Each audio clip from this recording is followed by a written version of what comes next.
Welcome, everyone, to another exciting episode of the Average Ontario Anglers Fishing Podcast. And if you haven't listened to us before, where have you been? Under a rock? I'm just kidding. We're not that big. But we're getting there. We're obviously from Canada, and we talk primarily about fishing. Now, this is a cool episode. We're going to talk about this week. We often talk about kind of tips and tricks, some of the stuff that we've learned over the years between Jesse and myself, and a lot of stuff that we learned from some awesome guests. Now, today, we don't have a guest. Instead, we have reached out to our followers, our supporters, and requested them to ask us some questions. And then we're going to answer those. It's our famous AOA Q&A. Number something, I don't know. It's the 6th or 7th one now we're doing. But these are always a blast. I know Jesse and I always enjoy them, right, Jesse? They're the best. Just because we like to rant. So bring on the rants. Unscripted ranting. Just a disclaimer, it will be heavily edited. Now, something that is more scripted is our interesting fishing fact, which Jesse has prepared for us this week. And as usual, I have no idea what it is, but Jesse hinted and told me he's going to school me. So my prediction is it's going to be about schooling fish like herring or like bass down in the States. How far off am I, Jesse? A little bit off. I knew it. Like Andrew said, this is a scripted spot. So a lot of you people think that we just read stuff. We kind of just rant and kind of go, off the top of our heads. But these are kind of not scripted per se, but a lot of research is done. But this one is going to be kind of fun because I thought we could talk about something that every single angler, I guarantee, has cursed, has ranted about, has complained about, has probably almost died from. And what is that thing, Andrew? I'll give you 2 guesses. Jet skiers. That's fair, because they are similar, but no. large wakes and stuff like that? Nope. We're going to talk about one of the world's deadliest animals. Mosquitoes. Yes. Mosquitoes. Yeah. Mosquitoes are annoying. I hate them so much. I know they have a purpose for some reason, not sure what, but that purpose is to annoy me. But anyway, I have some interesting fishing facts about mosquitoes, which again are terrible. But these are some pretty interesting facts. You might know some of these, but you probably didn't know all of them, because when I was doing this, I actually got some information from about 5 different websites, including a bunch of government websites as well, from all around North America. And a lot of these are very interesting. So listen up. Did you know, Andrew? I'm going to ask Andrew if he knew something and then see if he can guess the answer or if it's true or false. How does that sound? I love quizzes. I'm a big trivia guy, even though I've never done a trivia night. All right. So a mosquito's wings beat 300 to 600 times per second. Per second? Per second. That's why they make that annoying, like, because their wings are just flopping. It can't be that much. It's a lot.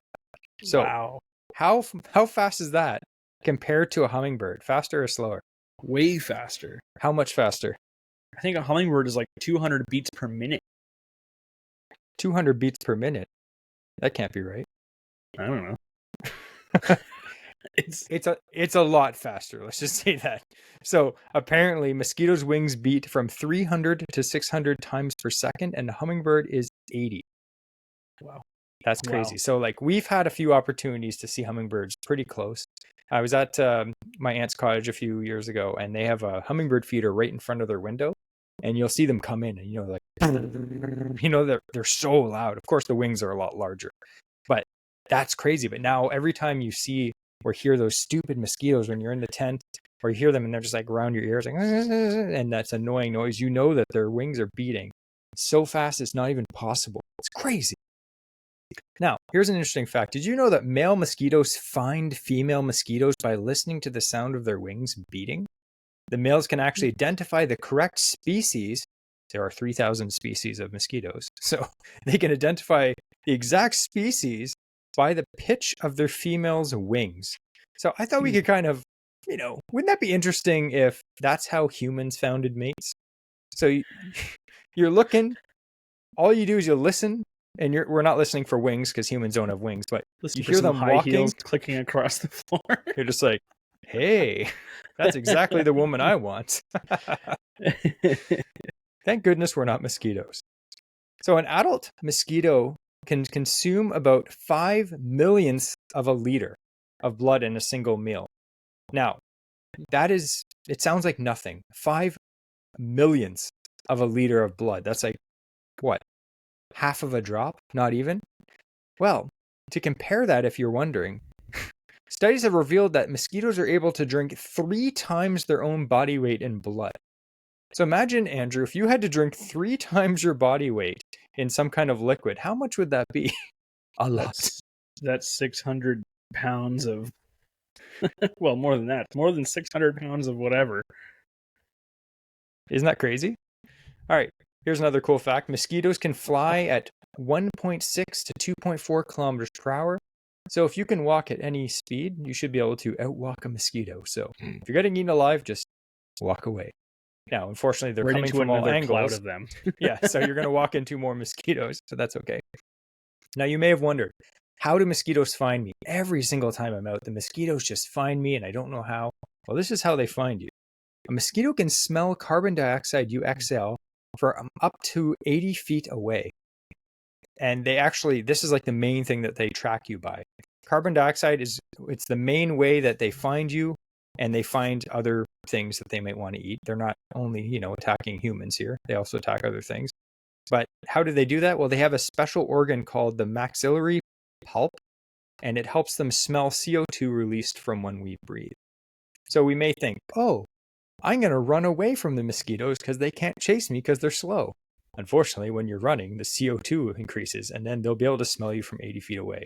Therefore, the cloud of mosquitoes that you ran away from instantly becomes larger. Basically, you're doomed no matter what. I thought this was interesting. They did a bunch of researchers did a study, and it says, in the interest of science. This is more of in the interest of a horror movie.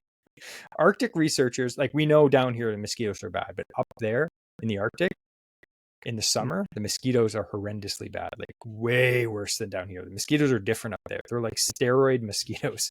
But anyway, they did this test, and I don't know who agreed to do this because this would be terrifying.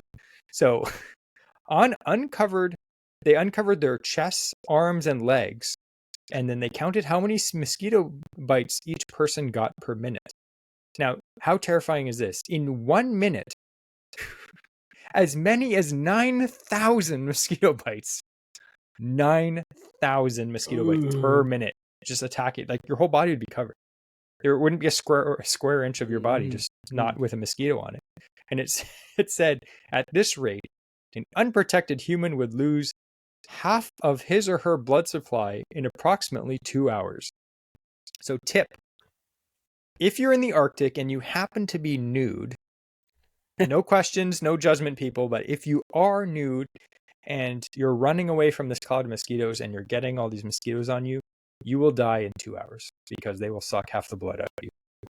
Terrifying. Yeah. All I can think of now is that has to be the next like more extreme version of like Naked and Afraid.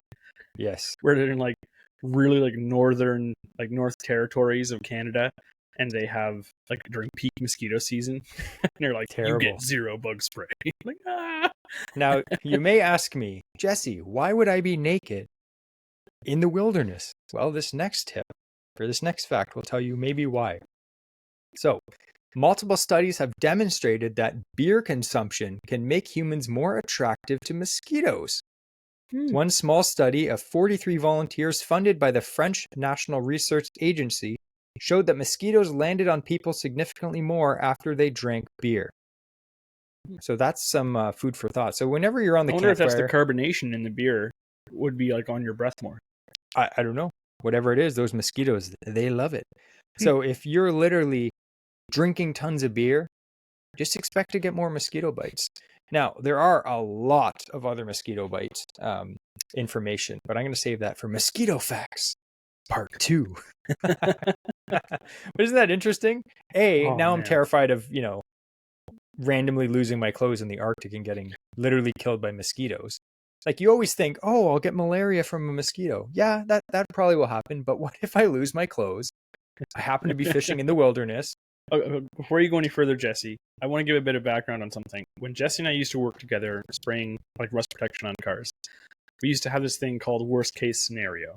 And we would randomly talk about like, oh, what would be the worst case scenario of this car? It drops off the hoist and impales me, blah, blah, blah, all these different things. So ridiculous scenarios. So what you're going to experience right now is Jesse and I creating a worst case scenario that has to involve mosquitoes in the Arctic. I'm going to start us off by, you're up there, you didn't bring any water with you on the boat that you're fishing in, and so you're just getting very dehydrated and your head's not making any clear decisions. So you take off all your clothes and it starts to rain to get a bit cold, so then you have hypothermia and you like are taking off even more clothes. Meanwhile, there's Jesse staring at me blindly because I'm getting naked and he's like, I brought water, what are you doing? But little does he know, I'm driving the boat so that when I'm making all these poor decisions and all these mosquitoes have bit my face and I now can't see because my eyes just swollen shut, I run us straight into a walrus like mound. There's a bunch of walruses who start like gaffing into Jesse. Yeah, that's the kind of stuff we used to do for fun. Just make up stories like that. Yes, but unfortunately, when Jesse goes onto the walrus mound, they respect his fishing authority so much that I become the walrus king. And Andrew just flies away because they make me steal his clothes as a sacrifice. The story goes on and on. The walruses respect you because of Jesse's barbel. His small beard matches their coarse whiskers. Imagine if you had a beard made out of those big, thick, coarse whiskers. Man. Oh, man. You go like to scratch your face and just cut your hand open. Like, yeah, just impale your hand. People are like, this is a fishing podcast? Guys, we're talking about walruses and being naked in the wilderness. And then we also caught some Arctic grayling. Yeah, fishing related. It's true. So that was good. I do like that, Jesse. I like learning more and more about things, especially kind of like native animals and stuff that we encounter. We talk and we do a lot of research on fishing things, but it's cool. I have a lot of desire to learn more about other parts of the natural world, just animals in general, or the trees and plants and that stuff. So anything that is, fishing related in the sense that I deal with mosquitoes every single time I go fishing, pretty much. That's definitely related, and I like information like that. So good job. I give you a solid A. That was good. I look forward to hearing more mosquito facts. Maybe later Jess is going to tell us how to make mosquito burgers like they do on like the shores of Victoria Lake in Africa. Tasty. No thanks.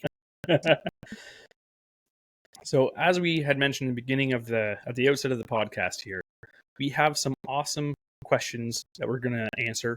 Now, these may not be, I can't guarantee there's going to be truthful answers. I can guarantee they're going to be opinionated answers from both Jesse and myself. So we're going to start off with, I believe we have some ones from Patreon itself. So we're going to try and get through some of those first. Yep.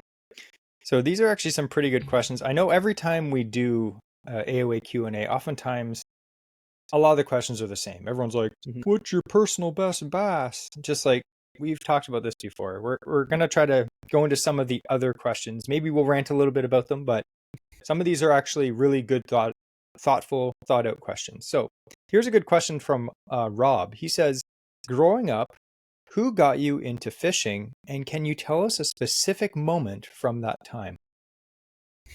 Why don't you start, Jesse? I never really got into fishing. I was kind of just immersed into it from a young age. My dad started taking me fishing as soon as I could walk. I remember going fishing 4 years old, 5 years old. I have pictures of me and my dad trout fishing down the creek. My dad was a trout guy, so he would drag me out there as soon as I could walk. I was the first son. He liked fishing with his little guy, I guess. I really liked that. I used to fish with my grandpa too, and we did it every year. We used to fish. I remember a few good memories of fishing for sunfish off the dock, like most people, right? I got really into fishing, I'd say, when I was about 12, 13. That's when I became really obsessed with it. Started buying, a bunch of lures, reading all the magazines. We didn't have YouTube back then, but it was, fishing magazines, going to the fishing store, saving up my allowance, getting stuff like that. Those were good memories, just getting into it. But I think the first memories that I'd say got me into it the most was going trout fishing with my dad, and him just, hunching down beside me and being like, this is where you want your lure your bait to drift, watch your line, all that, all the things. We weren't bobber fishing. We were learning about current and stuff and where fish hold in a river system at, 8, 9 years old. And I found it fascinating. I loved it. It was kind of like a hike, an adventure. We caught some fish. Eventually we started, targeting bigger fish and steelhead and salmon and all that stuff. And it snowballed after that. And yeah, for me, like, I was fortunate enough to have a parent or a family that was into fishing already. So it was easy for me. And I just, snowballed after that. But I do think for a lot of people that we get a lot of messages on the podcast or on Instagram, and they're people that are, in their 20s and their 30s and their 40s even, and they're just getting into fishing now. That's fantastic.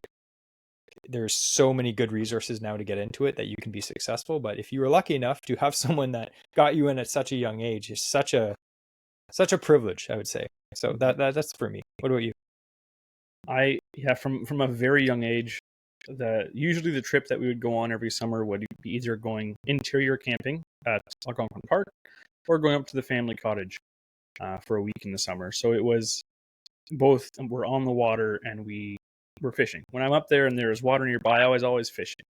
If I was too young to be trusted with hooks, I'd just be swishing a stick down by the river and pretending I was fishing, like, catching frogs and whatnot. So I was always, when given the opportunity, I loved fishing from a very young age. But I would have to say it wasn't until I was about 11 or 12, and another story that we won't get into, but Jesse's parents forced him to come up and visit us, me and my brother. And, we did not get along really. We knew each other, but we weren't, I wouldn't consider us friends. No. And I thought Andrew was very annoying. Yeah, I still do. And I thought Jesse was kind of like rude and I still am, which he is.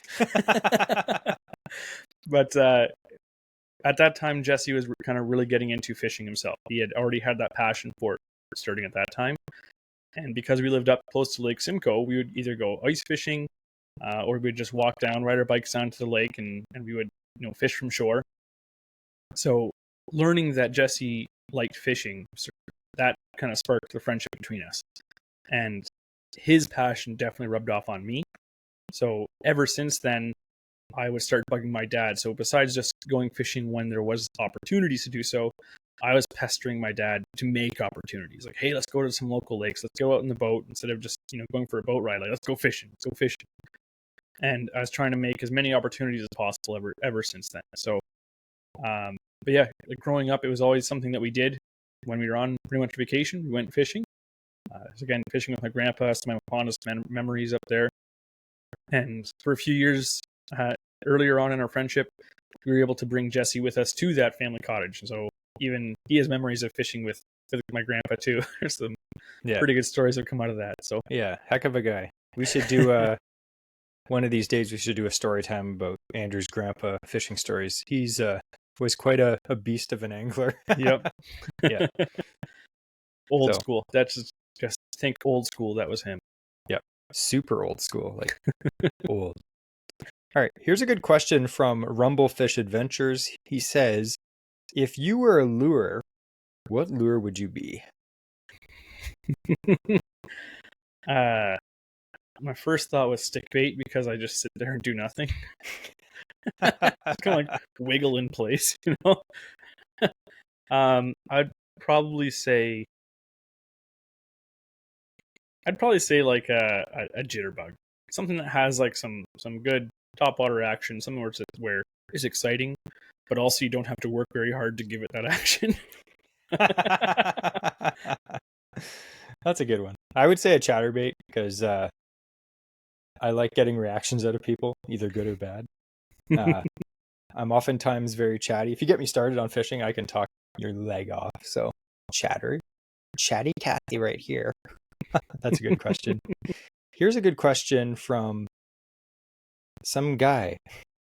He said, share your best catch ever. It doesn't have to be the biggest, just one that you brag about. That's a good question. That is a very good question. Because like we've been fishing for I don't know how old now, but I guess decades. Yep. So we've had a lot of catches over the years, and sometimes, yeah, it's not about the size of the fish. Sometimes it's about, either reaching a goal, a personal accomplishment, or just how you caught a particular fish that makes it even more interesting. Mhm. Like some of my biggest, like my PBs were just like, nothing Hooked special. in the net. Hooked in the net. Some of the smaller fish, it's like, holy smokes. I'll tell you, for me, this actually is a PB story, but it's a long time ago. I was 15 years old. We went fishing at where we used to go camping growing up as a family in the Kawarthas, and it was a terrible week for fishing. It was absolutely terrible. And I was young, maybe 14, 15, and I was looking forward to this camping trip all summer. We finally got there. It was terrible cold front. Just fish was terrible. I didn't have a canoe at the time, so I was kind of just fishing from shore. Didn't catch anything except sunfish and perch all week. And then my brother, who doesn't fish, was standing on the dock. He picked up one of my fishing rods, chucked a jig, just yo-yoed it off the side of the dock, and caught a 2-pound bass. And I was so mad. I was like, this guy doesn't even fish, and he caught a 2-pound bass on my fishing rod. I was so mad.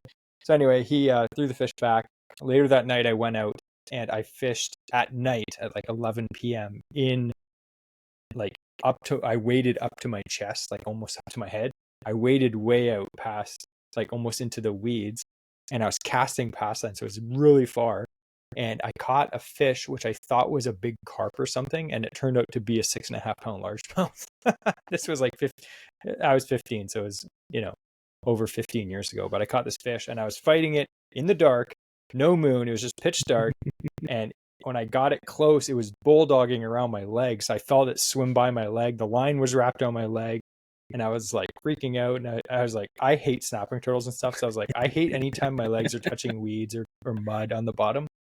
So I'm wading back in, and this fish is just swimming around. It finally comes up. I didn't know what it was. And it came up, and it just did that classic bass head shake with its huge mouth. The mouth was massive. And it turned out to be my PB, almost 6.5-pound largemouth, an absolute giant of a bass. Totally stoked. Never caught a bass that big since then, a largemouth anyway.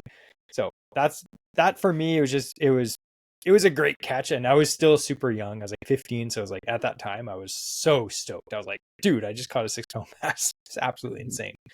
And I've gone back there many times. I've never caught a 6-pound bass there. That's a shame. Yeah. I something I love kind of bragging about or talking about is when I catch things from a canoe. My biggest, not anymore, I guess my biggest muskie came out of my boat. My first muskie, 39 inches, and the next one at 40 inches. They both came out of a canoe. My biggest salmon came out of my portage canoe. Yeah. But I have to say, I know we told the story before, but my first steelhead I ever caught, and we nicknamed the creek Jumper Creek because it was just a heck of a fight where I couldn't even see the fish because a huge 4-foot around tree right in front of me on the bank, so I couldn't see as I was drifting my worm back. But I hooked into this steelhead. I had Jesse on the other side of the bank telling me when to set the hooks because he could see the fish. So I set the hook into this thing, and the creek's only maybe 10 feet wide, 15 feet wide. And there's a big shallow bay, so the steelhead is jumping like mad. And this is a drop back. This is early summer. And it has so much energy still. And it was jumping around, cartwheeling in the air. And then it shoots down to the bottom end of the pool and then jumps over a tree that's lying a big lay down log across it and into a shallow bay, and then comes back out into the creek underneath that tree. So all I can do is, Jesse's that's it, you're done. You can't get that out. Yeah. And so I just kind of kept pressure on it until that steelhead came back, swam back up underneath the tree, went right to the backside of that shallow bay, and then I started cranking it in and lifting the rod as high as I could to try and get it to jump, and it jumped back over top of the log and then started running down into a big log jam at the bottom, and Jesse started splashing through the creek, preventing it from running down to the pool below. I definitely would have lost it in that thing. So eventually we landed this thing. It was fairly dark, but I can't believe the fight that fish put up. Oh, yeah. Being that late in the season. Well, it was from a spring-fed creek. So yeah, it was cold. Yeah, it was still cold. I don't think it was that late. I think it was late May. It wasn't I remember being in shorts. That's all. Yeah, it was warm, warm water or weather. That was a good fish, though. for We my were first howling, we were steelhead, like, it was a ridiculous story, and the odds of getting out of that tangle were stacked against me. So just the fact that worked out, I absolutely love the fish gods were happy with Andrew that day. All right, here is a question from Raw Milk Cheese. We've answered this question a few times, but just for anyone that may be new, what's your favorite setup, rod and reel combo, and go-to bait to throw in a new multi-species lake? So I'm guessing like one combo, multi-species. Forget about the bait because the next question is about lures. So we always say this. If you're going spinning, I think spinning's a little more versatile generally. So I go with a 7 to 7.3 medium power spinning rod. If you're fishing, if you're targeting, say, pike or slightly larger fish, I'd bump that up to a medium heavy. And if you're fishing for smaller fish, or like fishing a lake that you're going to be targeting like smaller fish, like small walleye, small bass, panfish, I'd go to a medium light. But a medium can do everything. Like, what have you caught on mediums? I caught that PB largemouth on a medium, right? Yeah. Caught big salmon on mediums, I've caught salmon carp. on mediums. Yeah. So I mean, you can do it. You just use the correct line on it. Again, you don't want to put like rope on it because the rod will snap. But I so funny, just over the years working at the tackle shop, guys would come in with a broken rod and they'd be like, yeah, I don't know why it broke. I was using 50-pound line. It's like the rod is rated to 12 pounds. You and then tried to boat flip like a brown trout or something. Yeah. The line rating is there for a reason. But yeah, you can't go wrong with a medium. And then if you're going to go with a bait caster, 7 to 7.3, again, medium heavy, fast action, 30-pound braid. Can't beat it. Those are rods that sometimes when I go like backcountry or like fishing on a back lake where I can't bring a lot of gear, I'll literally bring those two combos. It'll be like a medium spinning and a medium heavy casting, and you can generally do almost anything with those two rods. We just bring like 6 rods that we don't have to retie all the time. We're like, oh, I want to chuck this. I already have it tied on. I just saved myself 8 seconds. How productive am I? Ka-ching, ka-ching, ka-ching. Good thing I spent $10 million. All right, here is a good question. It's kind of the lure wise. Levi says, if you were to only have 5 lures for Ontario fishing, what would those be for any species? For any species, I would say an inline spinner, just because it will catch anything. Chatterbait catches most species. A Senko, just because it works really well for both smallmouth, largemouth. I've also caught pike in them. Walleye could also be caught on them. Like technically speaking, like anything could be caught on that, but it is a very good bass bait. What's that? I need one more, two more. Jerkbait. Jerkbait you can catch anything on. And I'd have to say my last one would be, I gotta go with like a nice topwater. Because again, I love catching like pike on topwater. Probably like a big walking bait, like a 4 to 5 inch walking bait or something, like a big spoon. Yeah, I'd go pretty similar. I'd probably grab, instead of the spinner, I'd probably grab a spoon. Just because you can get salmon, steelhead, all kinds of fish on spoons. They cast really far, so I'd have a spoon. I'd have a jerk bait, like Andrew said, like a Rapala Husky jerk. You can troll them, you can cast them. They come in so many different sizes and colors. You can, catch pike, musky on them, or you can buy the tiny little ones and catch panfish on them. And then I agree with the stick bait or the Senko. Like, they're very multi-purpose. You can catch almost anything on them. And then you definitely need a topwater. I'd probably pick. It depends where you fish, but if you're fishing around weeds, I'd pick a weedless frog. Debating something weedless or not. Like, but if not, I'd probably grab like kind of a longer popper that you can pop or walk. And then if I get one more, I'd probably pick a spinnerbait over a chatterbait just because it's slightly more versatile. But yeah, again, there's so many lures and it depends where you fish. Like, some lakes are vastly different than others. If you fish a lake that's choked with lily pads, you really can't use a lot of lures. And then if you go up north and there's no weeds, it's like, oh, you can cast a lure here without snagging on weeds? Super weird. Yeah, it fishing the Kawarthas versus fishing, like Algonquin, changes whether or not I'm using treble hooks or not. Like, like it's that big of a difference. Here's a good question from I Catch Stinks. He always has a good question for us. He says, what would this page be on Instagram if Jesse didn't get the Sports Pal? This page would be nothing without Jesse. Let's be serious. I invented this page. Well, without Jesse, yeah. Without Sports Pal, it would have been more pictures of us soaking wet head to toe from having clipped the portage canoe. Yeah. But having the aluminum boat, a lot of the stuff is now we get to fish out of the aluminum boat too, which is really nice. Yeah. So we still have the page. It just would have, again, it would have been a little different. It just wouldn't have featured the green canoe in half the posts. Yeah. Actually, I was just thinking this because I follow the hashtag SportsPal on social media. And I don't want to say this is 100% fact, but I'm very, very certain that my green Sports Pal, hear me out, is the most seen Sports Pal in North America. What do you think? I think I would agree with that statement, because we'll be driving along and like the odd time someone will recognize like you from your Sports Pal on top of the car. Yeah. I'll be one time I was driving down the 401. I had the Sports Pal on the roof. Some guy was like waving at me, unrolled the window, and he's like, "Hey, Average Ontario Anglers." I have no idea who it was.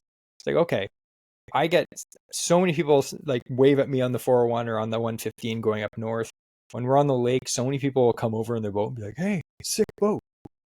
We have, quite a few followers on Instagram. So I honestly think our Sports Pal is probably one of the most seen Sports Pals in North America. I don't know a lot of other, I'd say people on social media or have that fishing shows or something like that use a Sports Pal and have pushed it as much as me. If we counted like views and stuff on all the Sports Pal posts, it would be many millions. I guarantee you that. So that little guy has been great. Actually, we haven't been using it as much this year. A lot of the small craft anglers out there are using kayaks, which are great. They're awesome. Yeah. But for what we needed something to fish two guys. So the Sports Pal was great. Yeah, but agreed. I guess that would be the other thing too, is if you didn't have the Sports Pal, we probably would have ended up each getting a kayak earlier. I still want to get a kayak, but I've actually influenced more than a few people to buy Sports Pals. So if you have bought one, you're welcome.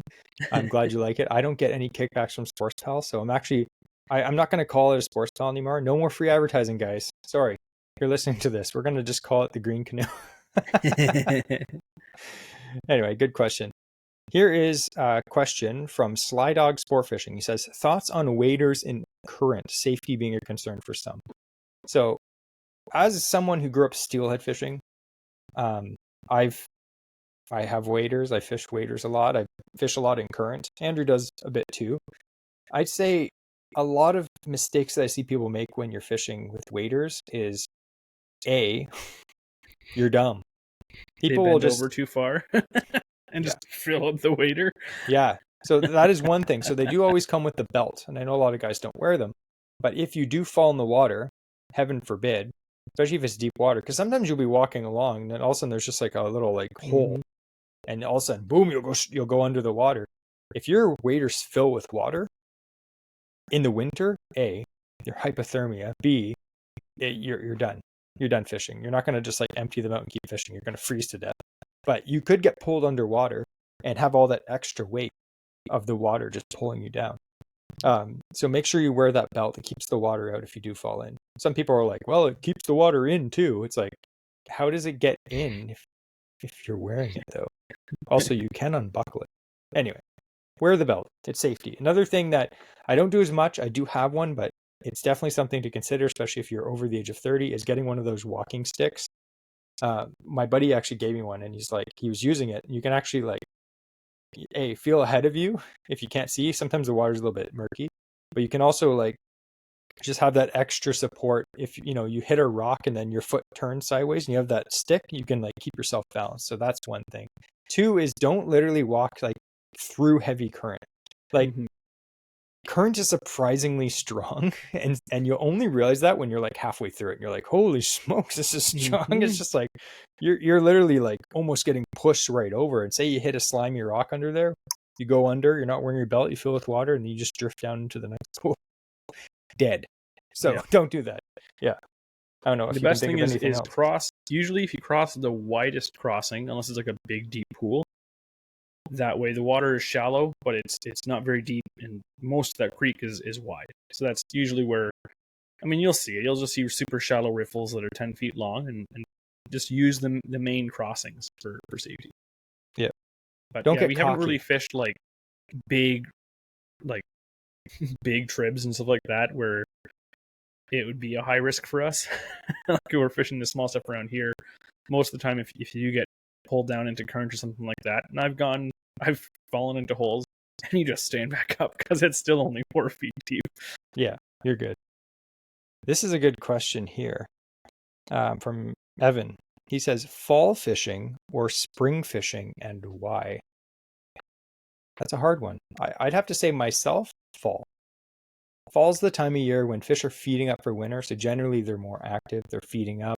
They're, just trying to fatten up for the winter. And in the spring, it depends what time of spring you're talking, but in the early spring, fish are so lethargic. They're just like getting out of the winter, like funk, and they're just like, they're slow. There's a lot of really good opportunities for spring fishing, like lake trout, steelhead, stuff like that. But a lot of the other species, it's kind of a grind, I find, until the water warms up a bit. But in the fall, all the fish are like, oh, winter's coming, and they just start feeding up. Like, look at musky fishing. Musky fishing in the fall is like the hottest time to fish. You have salmon coming in. That's another, bonus. Bass fishing in the fall is amazing, especially when they start bunching up in deep water. You can have fantastic days. There's just so many good opportunities in the fall, and I feel like generally fall it's just more comfortable. I feel like spring, it's oftentimes raining and it's damp and it's moist and it's just gross. But in the fall, it's just like, it's a little bit chilly, but look, the leaves are beautiful. You're just chucking the bucktail out there. I don't know. I would have to agree that if I had to choose one, I would say fall fishing. If I had to give up one, I'd give up spring if I had to. But not that I am. But I find that spring fishing, or fall fishing, the wind can oftentimes be a bit bigger of a factor. So if we're fishing at small crafts, I've had a lot more days, I think, in the fall get rescheduled or canceled due to wind conditions than in the spring. Yeah. But the other thing too is accessibility. Like if I could only fish from shore, I'd want to fish spring, just because the fish are right up shallow. In the fall, they're usually dropping out of the shallows to a bit deeper water, to some of those kind of further offshore weeds. So it depends on accessibility for some. Now that I have a boat, fall all the way. I would go fall. But for those days before when I could either only fish from shore, or I had to be very careful because of the weather or water temperatures, and I had to stay very close to shore, I'd probably say spring. Yeah. Again, there's great fishing opportunities in every season in Ontario, from winter to winter. But my favorite months to fish are September, early October. Like that time period, I absolutely love. Like what me and my wife started doing is we used to camp a lot, and then we realized that, why are we camping in the summer? I hate summer camping. It's hot. The tent is hot. The mosquitoes are everywhere, which is terrible, like we mentioned. And it's generally just not a good situation. Like the fishing, it's like during the middle of the day, it's hot. You get a heat headache. You're dehydrated. I'm like, so we went camping one time in mid-September for our week-long camping trip, and there was less bugs. It was beautiful. We didn't get to swim. It was a little chilly. But other than that, the fishing was good. The nights were cooler. It was amazing. You could nap out in a hammock and not have to worry about mosquitoes attacking you. It was great. And I was like, why don't we do this every year? So we did it this year. We booked our trip in September again.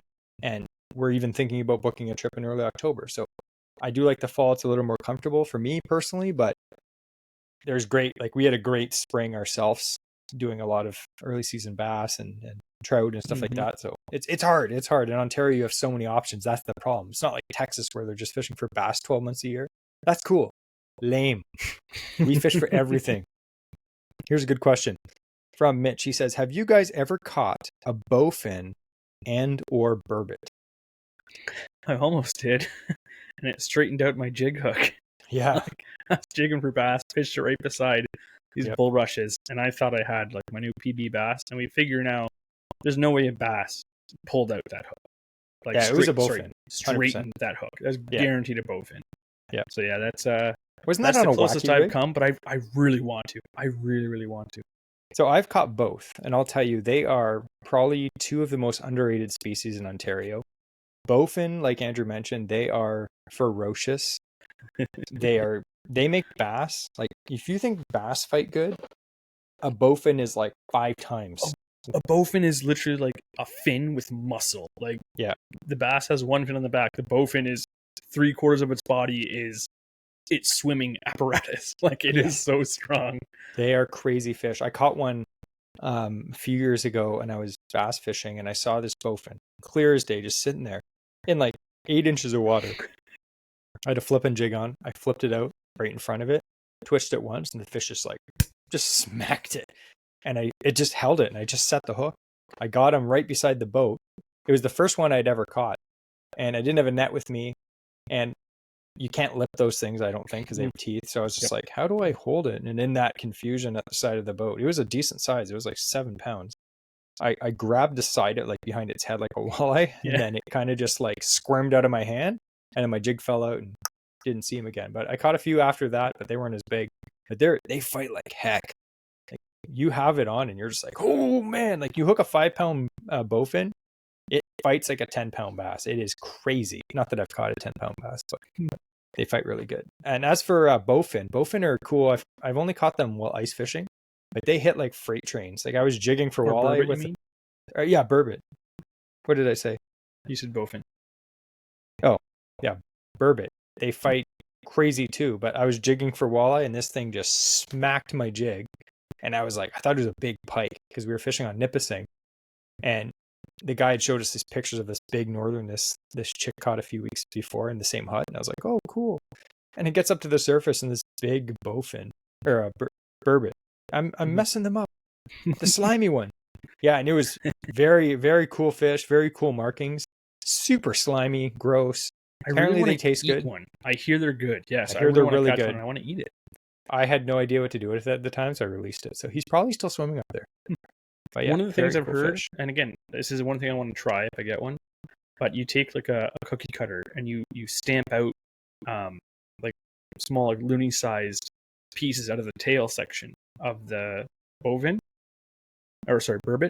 I say I'm doing it now. So you stamp out like little medallions out of the tail section of it, and you cook them. I think it's like in salted water. You boil it or something weird, but they come out like scallops. Apparently, it's like the closest, like poor man's scallops, but apparently it's very good. So I want to try it. Cool.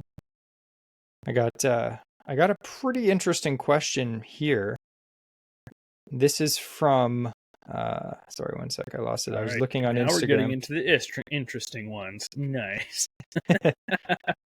No, but I oftentimes get a lot of random questions, but this is a very interesting question. This person asked, what non-professional fishing Instagram accounts are you guys big fans of? So what I did is I went back on our Instagram. If you don't follow us on Instagram, make sure you do. And I was kind of like looking through, our who we follow, because we have a lot of followers, but we're fairly picky on who we follow. But I'm going to tell you some local Ontario accounts that I highly recommend you follow. We follow them. We really enjoy seeing their content they make. So I always say this: there's two different kinds of people on social media. There's people that view content, and there's people that make content that you view. So I have big respects for people that actually make content, because that's kind of what we do. We're not the best at it, but I'm going to give you some examples of people. So there's a guy named, I'm not going to tell you their names, but Southern Ontario Angling. This guy, he just actually bought a boat, which is I'm pretty jealous, but this guy goes out there. He makes tons of content. He does everything: fishing, how to tie knots, fishing tips, all that kind of stuff. He's pumping out content, and it's good. It's all like local. He catches bass, pike. Guy catches almost anything. Beast of a guy. Make sure you check him out. I'm going to link some of these guys down below. Another guy, Brad, Canadian Cowboy Outdoors. Yep. He's another guy that makes content. It's absolutely fantastic. Jeff Penner Fishing. He is Jeff's Jigs. He's a young guy. He's only 16 years old. He fishes and catches giant bass. He also ties really good jigs. River Run Fishing, Adam from River Run Fishing. The guy's a beast. Has a podcast as well. Really good smallmouth angler. Fishes for a lot of different stuff. That's another guy. There's who's this guy's? Time on the Lake. I don't know if you've seen that guy. Time on the Lake, Marcus. That guy is sure. huge on TikTok. We follow each other, but I'm just like the little guy, like, hi, how's it going? But he makes tons of good content. There's tons of people out there. I think of like Adam and Ben from Paddleheads. Those guys make content. They're out there fishing. They're going on camping trips all the time. Sometimes we tag along with them, but there are tons of people on Instagram that they actually make content. It's the content that we all watch, right? Everyone complains. They're like, oh, you should do this or you should do that. Why don't you do that? And we'll watch you do it. But those are just a few of some of the accounts that we personally follow. Again, there's tons of people, but you can't follow everyone, people. So this is a good question because it actually involves something that Andrew did recently. What is your guess? What's your guess, Andrew? Well, considering it's my life, I'd say it's fishing a tournament. No, it's not that. Yeah, just kidding. Someone said they would like to hear about Andrew's tournament experience and whether you'd be open to do another one. So, yeah, I mentioned it a couple weeks ago on the podcast that it would be my first tournament ever. It was just coming up. So, the date of recording this one, I just fished it earlier this week, and yeah, I loved it. First tournament experience. It was the Bass Brawl for East Hill, and or organized by East Hill Outdoors, and I was actually there with Brad, Canadian Cowboy Outdoors, and I was his co-angler for the evening. We were out on Shamong and Buckhorn was the area we were fishing. And it was, I tell you, the first thing that really hit me was waiting there in the boat, waiting for the blast off time, and not being able to cast. Because for two reasons. One, fishing time hadn't started, and two, where the blast off wasn't in the territory of the tournament that was taking place, like where the fishing allowed area was. So it was, and you'll get penalized if you're doing stuff like that, right? As you should. It's a tournament. It's organized. It's for that.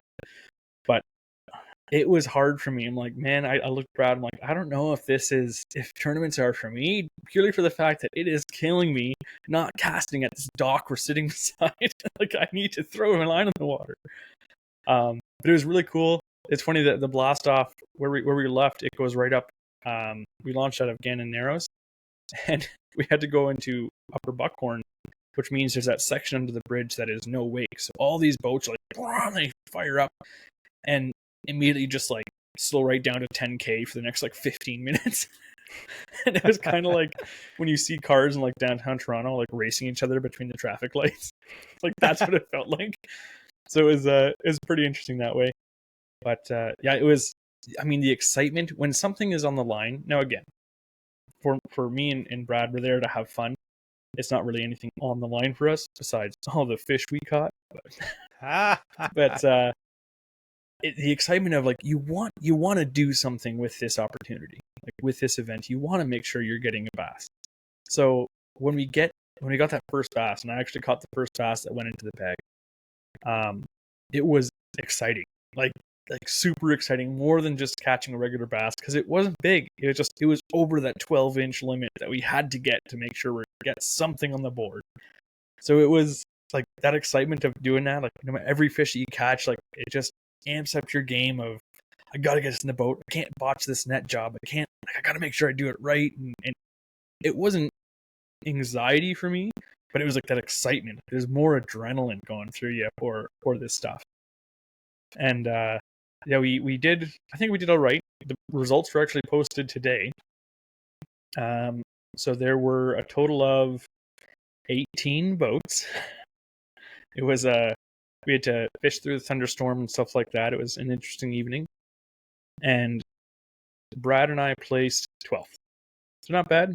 We had our bag of 5 fish was 8.8 pounds. We didn't hit the double digits like we were hoping. Now, I will say I was surprised to see the largest bag was where is it now? The largest bag was 13.1 pounds. Now keep in mind, this is only 2.5 hours of fishing time that you actually have to catch this stuff. So the biggest bag was 13.1 pounds. I think that was the guy that had the like 5.5 pound largemouth. Like it was big. But when you're talking to all the other boats, pretty much everyone was saying the same thing of like, we're just catching clones of these like just legal size bass. It was a tough day. So we didn't get a big kicker in the boat. I think the biggest fish we had was about 2 pounds. The smallest one about 1.5 pounds. So I think we did all right. We got. I had a few things that I wanted to accomplish. I wanted to, 1, catch fish, and 2, actually contribute to what we handed in. I didn't want to be a waste of space in the boat.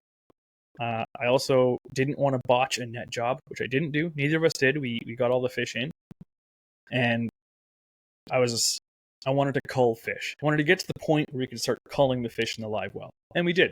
We got rid of some 1.1 pounders and put in 1.4 pounders. So it was exciting. So that was a tough day though. Like that was, it was. The weather was terrible that day. And so to put it in perspective, I'm gonna throw him not under the bus, but I just want to, like, for perspective, Ian from East Hill was fishing the tournament. He placed below us at only 7.14 pounds. But I just thought it was funny. I'm like, beat East Hill at their own game. But it was funny because, was it just him by himself? No, it was him and another guy. Okay. In the boat. So there's 2 people in that boat too. So it was fair. But it was interesting because I wanted to see kind of where we ranked. There's a lot of 8-pounders, but the next person after us was already at 10 pounds 10 ounces. So, or 10.1 pounds. So there was a bit over a pound difference between us and the next guy. But then, like I said, the biggest bag only being 13 pounds. We weren't like terribly far off from we're right in the heart of the competition. So I was, again, I didn't expect to place in the top half, which we didn't. That's fine.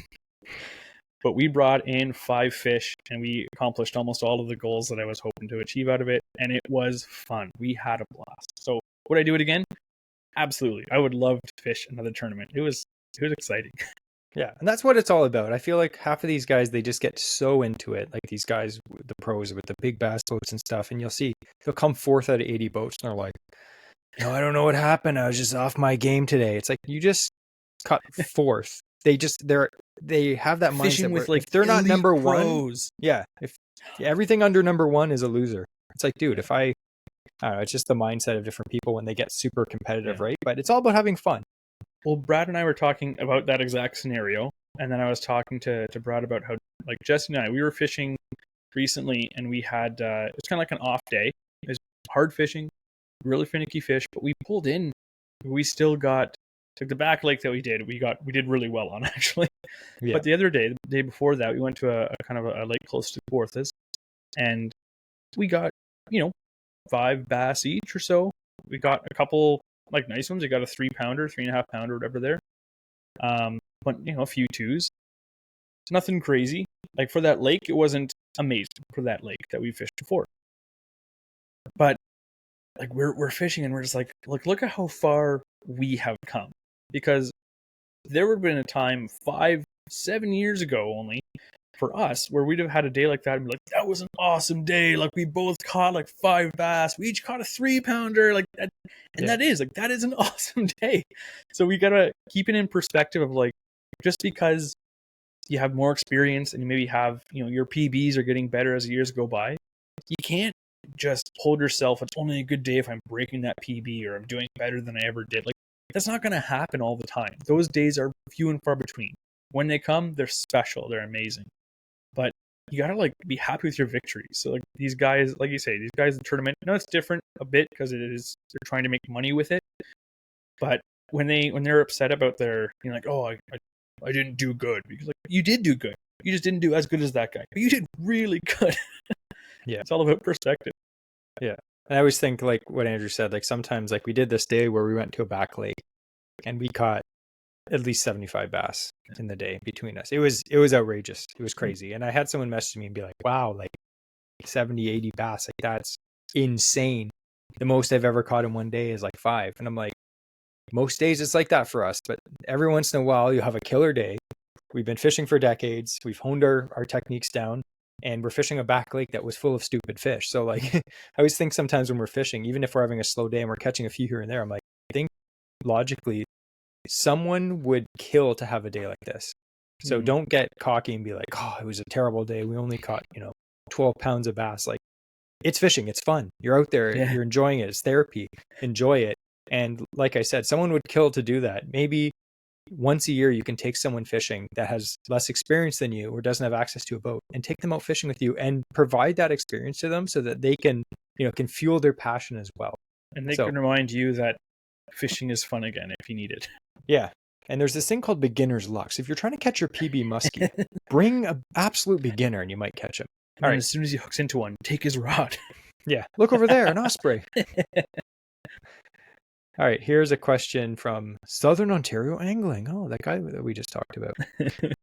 He said, what water temp becomes unethical to target muskie? Now, this is actually interesting because I was just listening to the Musky 360 podcast today at work, actually, and they were covering that exact thing. So I don't know if there's an exact number. Now, the number that we all throw around is 80 degrees. 80. That's what 80? 80. Yep. 80 degrees. That's usually when generally most guys will say... I thought it was 85. Yeah, that explains all the dead whatever muskie. Jesse says. No. But that 80 degree number, that's the number. Is that the exact number? So they were saying on the podcast, like, it's 80. Well, what if I was fishing and it's 81? Is 1 degree going to make a difference? Or what if it's 79? People catching them in 80? Like, there's no actual hard facts that I've seen. But 80 is the general number. I know that there's a bunch of guides that fish in the Cortes, and once the water heats up to high 70s, they're like, we're done. We're not musky fishing until the water cools down. So I've kind of done that myself, which unfortunately, where we fish, especially when I'm fishing my canoe, I don't have access to fishing big water. So sometimes you're fishing in the shallow areas or like some back bays and stuff. The water temperature is a lot warmer than it is out in deeper water. So the water may be over 80 degrees where I normally fish, so I can't fish musky, but then out in the middle of the lake, the water is 75. So I know a lot of people will be like, oh man, I can't believe those guys are musky fishing. It's like, well, you don't know where they're fishing. And the water temperature at the top isn't the same as it is down where they're catching fish. So shouldn't be all judgy for people if they decide to go fishing. There's no rule that says you can't fish for muskie over 80 degrees. You shouldn't probably. Is it, it can kill the fish. Like we have seen many muskie over the years just dead floating on the surface. And maybe they weren't caught by muskie anglers themselves. Maybe they were caught by someone bass fishing and they had to play it for a long time because they were using, a BFS rod like Andrew. 80. So we don't know, but generally 80 degrees. And unfortunately for me and my canoe, it kind of means that we fish for muskie in June, maybe the first week of July, but then pretty much the rest of the month of July is a no-go because the water is too hot. And generally I'd say we don't start fishing for muskie again till I'd say mid to late August. Now, again, like I said, are there areas that you could fish for them? Absolutely. But generally, once it's that hot time of the year, we go bass fishing because we have all fall to go musky fishing. So I don't know if that answers your question, but yeah, generally when it's really hot and the water's soupy and it's 80, probably not the best idea to catch musky. So and the reason why too, from what I've heard, is with that temperature, it's the oxygen amount in the water. So when they're exerting themselves, they're depleting their oxygen levels within their body, and then just their exertion, and there's not enough oxygen in the water for them to raise those levels back up. So they will just die from essentially drowning, lack of oxygen. So it's just like us. Like if you had to climb Mount Everest with the thin air, that's exactly the water they're swimming in when in those higher temperatures. It's very thin. There's not much actual oxygen in it. So they struggle with that. So anytime they have to exert themselves, whether it's being spooked multiple times or they're for some reason in this crazy mood to feed a whole bunch and they're just on the move a lot, that could trigger it too. But obviously they will be exerting themselves if they are on the end of the line fighting. Yeah. And I know it's tempting because during the summer, fish's metabolism is super high. And a lot of muskie go deep in the summer, like 15, 20 feet, just because, it's hot. A lot of them are stuck in the weeds in the shallows because there's a lot of oxygen because of the plants. And those fish can oftentimes, because their metabolism is so high, because, they're cold-blooded creatures, they're feeding like crazy and they're aggressive. So it's very tempting to fish for them even when it's super hot. But a lot of you guys are serious anglers and you would obviously want to keep ethics and, proper fish handling and techniques in mind. So that may be something that you personally decide not to do during the summer. But again, we're not the cops. We're not going to enforce any of that. So we're going to handle one more question. And this is a good one because I don't know if I've told you guys this, but our top 2 most downloaded podcasts are about what species, Andrew? Pike. It's on your shirt. Yeah, pike. For some reason, every time we post a pike podcast, it gets the most downloads every single time. It just blows my mind. I know this is Ontario and there's tons of pike fishing. No one talks about them. Exactly. So we're going to talk about them briefly right now. This question is, what are some of your favorite ways to catch pike? Lures and methods. So you take one and I'll take one. I love midsummer topwater pike fishing. Yes. I love it. And I'll do two different things with that is fishing a regular spook. They will come after that thing like 7-10 times before they actually get it. Because as they get closer, they just go blind and they have their mouth open, and the lure goes flying 3 feet away, and there they are 3 feet in the air doing a slow cartwheel. Like it's fun to see. Yeah. But I find with topwater like the Hellraiser or something that is a lot of back weighted. So if you have like a walking bait and you're walking it slow and you pause and the back end sags down, once it becomes more vertical in the water, the hookup ratio gets a lot higher. So if you are going to go topwater fishing and you want a good hookup ratio and not just, a fun show, which again, that has its place. When I don't care about what I catch or not, it is fun to just see them skyrocket multiple times. But yeah, if you fish something like that sits a bit more vertical, it's butt down in the water, that can be a big deal for that hookup ratio for those pike. Yeah, I actually caught a really cool pike a few years ago on a spook. And I was fishing for smallmouth. It was early morning, super calm. Chucked my spook out. It was a Super Spook Junior, like the little 2-hook one. Mm-hmm. Whipped it out, and this fish exploded and cartwheeled on it. And it must have came up and like T-boned the thing, and then cartwheeled. And then when it landed, it was already hooked. Like sometimes that happens, and you set the hook, and the lure just flies out of their mouth, or they miss it completely. Mm-hmm. And put up a heck of a fight. And I was like, holy smokes! I thought it was a musky because it was like. Musky do that all the time, right? Mm-hmm. It was a big pike. I actually got him. First time he grabbed it, he got it.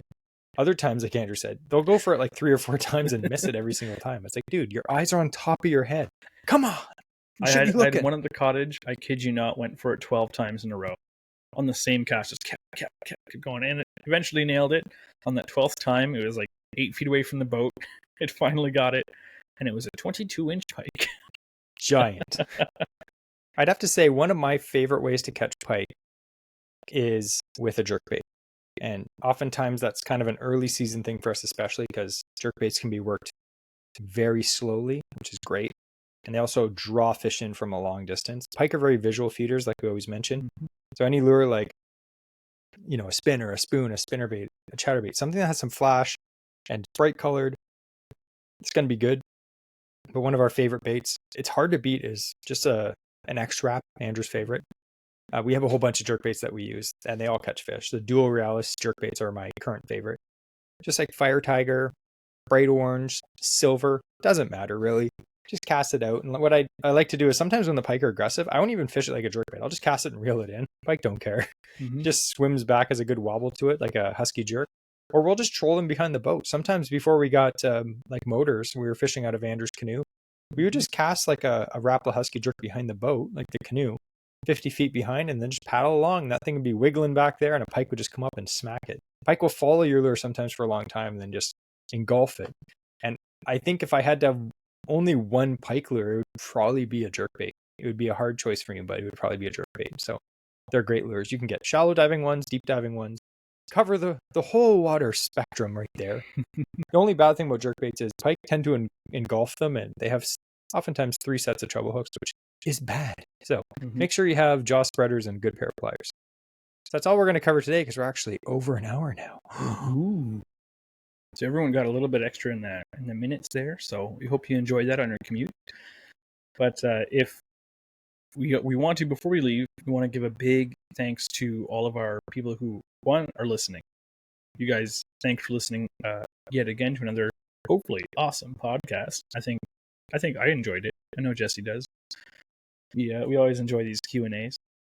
But big thanks especially to our Patreon members, because you guys are help out a lot to help it not come out of just Jesse and my pocket all the time for the the editing and the time and stuff it takes into, which is what Jesse looks after, all of it. So thanks to Jesse, but thanks to everyone who's supporting us on Patreon and stuff like that to make it available that we can continue to do so, make this podcast. So thank you so much. If you would like to help support the podcast by becoming a member, you also are automatically entered into all the giveaways when you become a Patreon member of $2 or more.